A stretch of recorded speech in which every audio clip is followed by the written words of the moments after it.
সরস্বতী পুজোর একদিন পর আমাদের একটা অনুষ্ঠানে নিমন্ত্রণ ছিল। অনুষ্ঠানে যাওয়ার জন্য আমরা বেরিয়ে পড়েছি।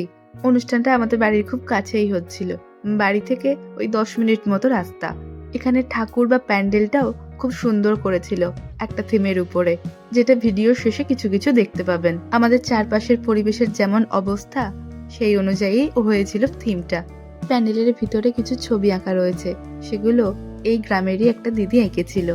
এত সুন্দর রূপ দান করেছে সেই শিল্পী অঙ্কিতা।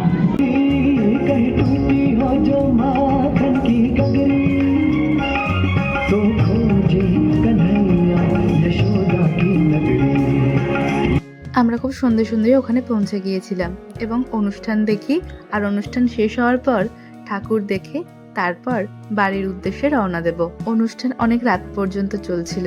অনুষ্ঠান দেখা শেষ করে তারপরেই বাড়ি ফিরছি।